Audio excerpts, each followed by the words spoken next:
Good morning friends, Ashok Jangad chemistry गुरु channel में आपका एक बार फिर से हार्दिक स्वागत है, अभिनंदन है। और आप घर पर अच्छे होंगे और संडे दैट मीन्स फंडे का आप लुत्फ उठा रहे हैं। और मैं आपके लिए लगातार मेहनत करने का प्रयास कर रहा हूं। और यहाँ पर हम कल जो बात कर रहे थे, चर्चाओं का दौर चल रहा था, स्टडी का दौर चल रहा था, क्लासिफिकेशन ऑफ कार्बोहाइड्रेट्स। उसमें 3 टाइप्स का हमने कार्बोहाइड्रेट देखे थे। उसमें हमने कंसाइज में बात की थी, कल संक्षिप्त में बात की थी, और वो था मोनोसैकेराइड, ओलिगोसैकेराइड एंड पॉलीसैकेराइड्स। अब हम मोनोसैकेराइड के बारे में थोड़ा बहुत स्टडी हम कर चुके थे, एक बार हम फिर देख लेते हैं मोनोसैकेराइड्स के बारे में। मोनोसैकेराइड कौन होते हैं? जिनका जल अपघटन नहीं होता, इनका हाइड्रोलाइसिस नहीं होता है। अदर नेम इनका क्या हो जाएगा? अदर नेम इन्हें सरल शर्करा या सिंपल शुगर भी कहते हैं। क्या बोलेंगे? सरल शर्करा। शर्करा, सरल शर्करा भी से बोलेंगे। और शर्करा क्या बोलते हैं हम? शर्करा को बोलते हैं सैकराइड्स। क्या बोलेंगे? सैकराइड्स कहते हैं।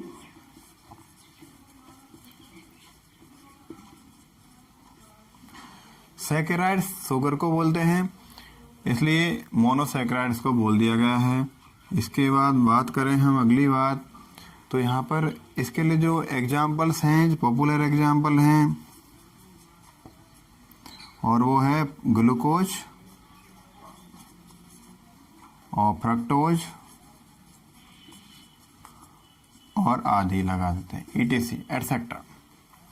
ग्लूकोज, फ्रक्टोज आदि मोनोसैकेराइड है, इनका हाइड्रोलाइसिस जल अपघटन नहीं होता, इसलिए इन्हें मोनोसैकेराइड कहते हैं। सिंपल शुगर या सरल शर्करा भी इन्हें हम बोलते हैं। इसके बाद हम बात करें ओलिगोसैकेराइड के बारे में बात कर लेते हैं हम। After then we are studying oligosaccharide.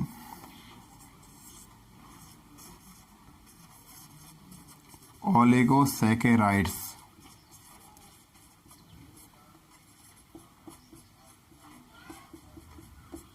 Oligosaccharides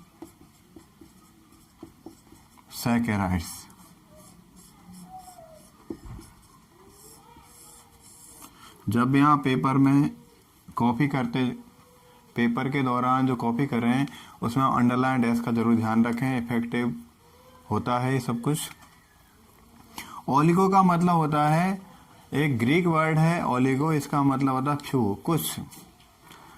कुछ का मतलब 2 से लेकर 10 तक यहाँ पे यूज करने वाले एक शब्द यूज करेंगे, 2 से 10। तो बेसैकेराइड जिनका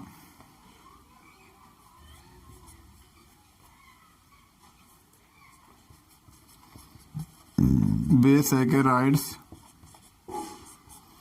जिनके जल अपघटन से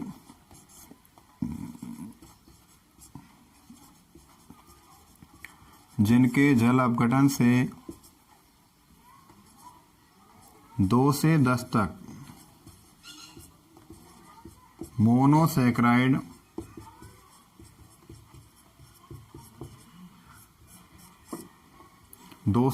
मोनोसैकेराइड यूनिट प्राप्त होती हैं।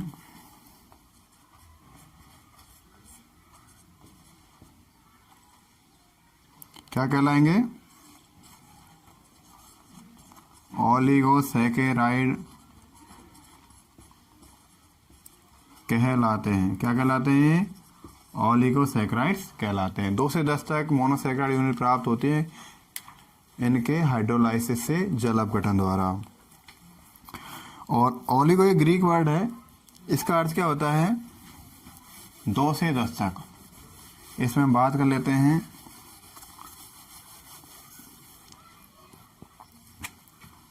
ओलिगो एक ग्रीक भाषा का शब्द है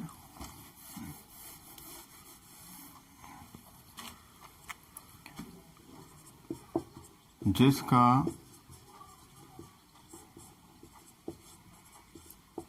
हिंदी में अर्थ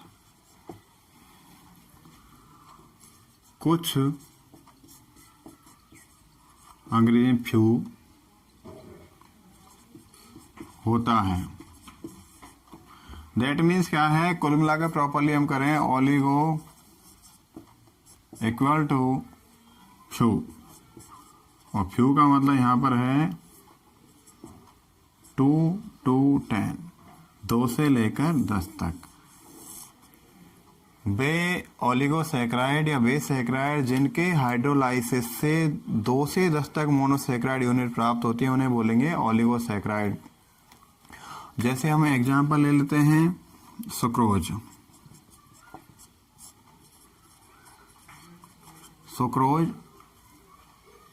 सुक्रोज एक कैसी शर्करा है? सुक्रोज को हम जनरली चीनी या शक्कर बोलते हैं, और ये C/H22 हो गया, इसका फॉर्मूला होता है।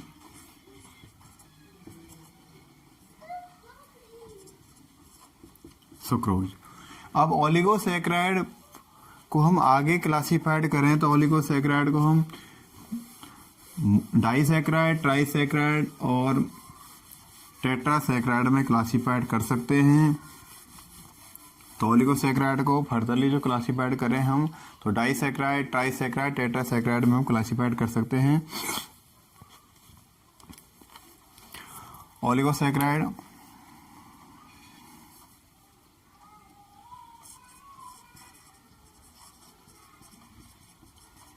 ओलिगोसैकराइड्स classified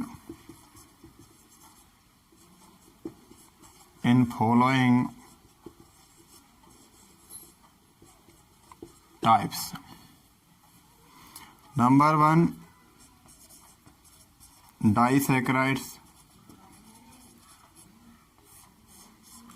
ध्यान देना, डाई का मतलब होता है 2। डाइसैकराइड्स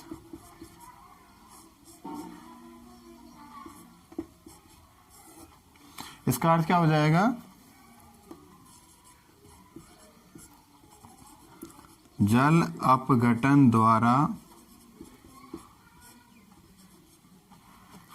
2 मोनोसैकेराइड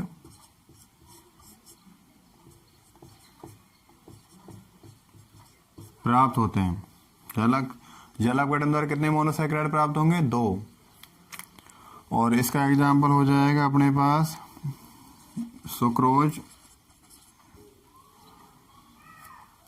और सेकंड हम देख लेते हैं ट्राइसैकराइड।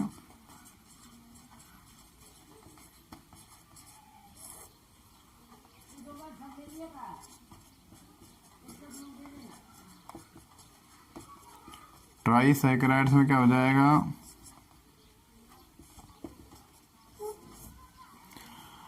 जल अपघटन द्वारा कितनी मोनोसैकेराइड यूनिट प्राप्त हो जाएंगी? जल अपघटन द्वारा 2 मोनोसैकेराइड यूनिट प्राप्त हो रही है तो डाइसैकराइड। जल अपघटन द्वारा 3 मोनोसैकेराइड इकाई प्राप्त हो रही है तो ट्राइसैकराइड। तो जल अपघटन द्वारा कितना हो जाएगा?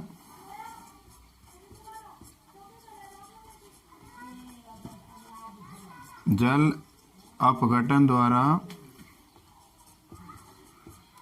3 मोनोसैकेराइड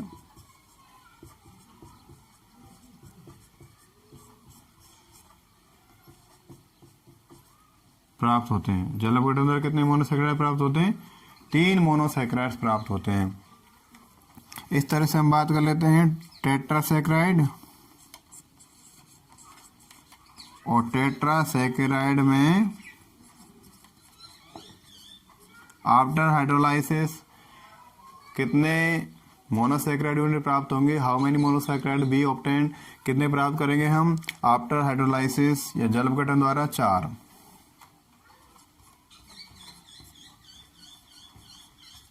जल अपघटन द्वारा 4 मोनोसैकेराइड्स प्राप्त होते हैं। जल अपघटन द्वारा कितने मोनोसेक्राइड प्राप्त होंगे? 4 मोनोसेक्राइड प्राप्त होते हैं। इस तरह से पेंटा और इस तरह कर लेंगे, पेंटा एक्सा, तो इस तरह हम इसको क्लासिफाइड करते जाएंगे। ये नंबर्स के आधार पर क्लासिफिकेशन है ओलिगोसेक्राइड्स का। इसके बाद हम बात करें ओलिगोसेक्राइड के बाद, ओलिगोसेक्राइड नंबर 2nd क्लास था टोटल कार्बोहाइड्रेट्स में। और इसके बाद हम देख लेते हैं, आप जब तक लिख लो, स्क्रीनशॉट ले सकते हैं आप इसका और अच्छे ढंग से पढ़ सकते हैं, और पढ़ना बहुत ज़रूरी है। हाँ जी, हम एक प्रयास करते जा रहे हैं। इसके बाद हम बात कर लेते हैं नंबर 3, जो इसका टाइप है, क्लास है, वो है इसका पॉलीसैकेराइड्स।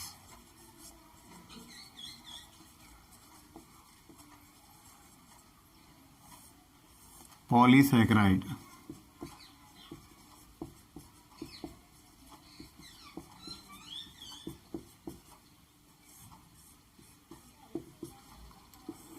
पॉलीसैकेराइड्स जो शुगर है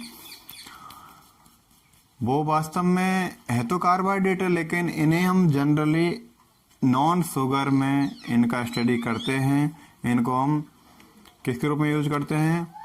शर्करा के रूप में इसका उपयोग किया जाता है। और ये शर्करा के रूप में स्टार्च है, सेलुलोज है आदि हम जनरली इसका उपयोग डेली लाइफ में करते हैं। Starch also used in from potatoes and पालक। इनसे हम पॉलीसैकेराइड में देखें, इन्हें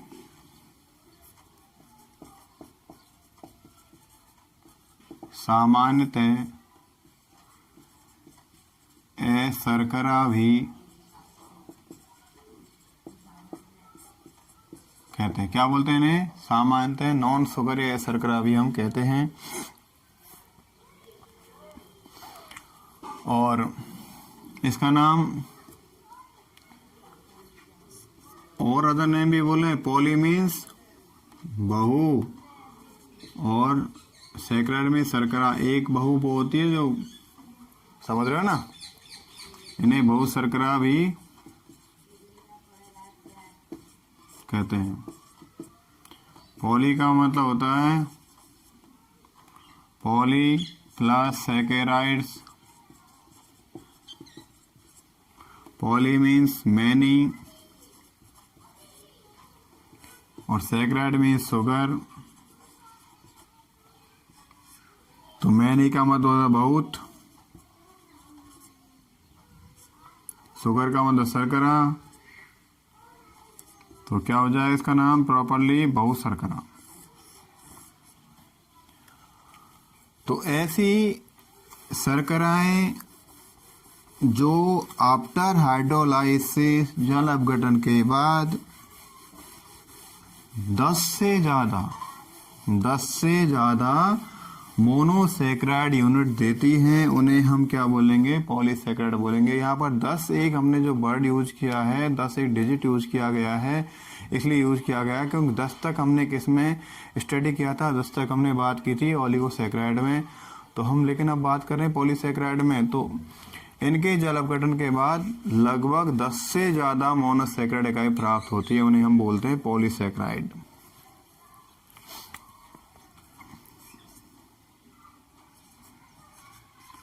इनके जल अपघटन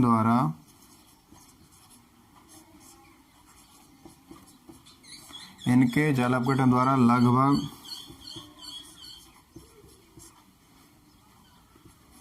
10 से ज़्यादा, लगभग इसलिए लगा 10 से ज़्यादा कितनी बोल सकती है, वो लगभग में यूज करते हैं। लगभग 10 से ज़्यादा मोनोसैकेराइड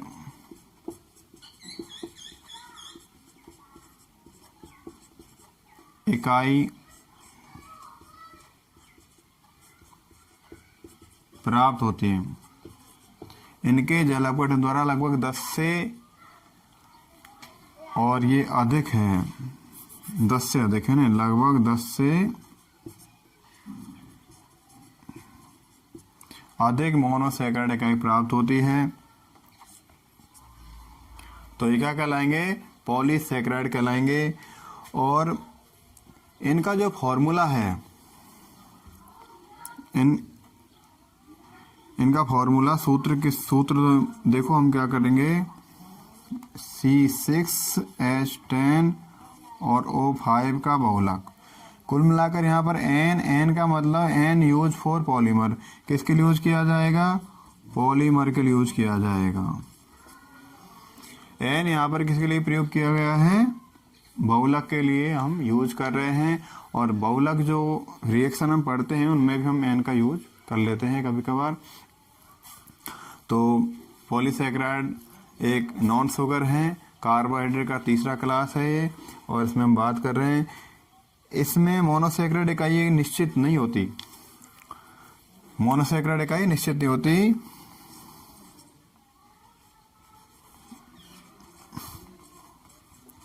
मोनोसैकेराइड यूनिट निश्चित नहीं होती, इसलिए तो हमने लगभग का यूज किया गया यहाँ पर। इन्हें क्या बोलेंगे हम, अशर्करा, नॉन शुगर भी बोलते हैं।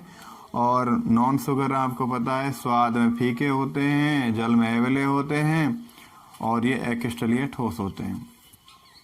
तो इस तरह हमने बात की, क्लासिफिकेशन इज कंप्लीटेड, ये कंप्लीट हो चुका है।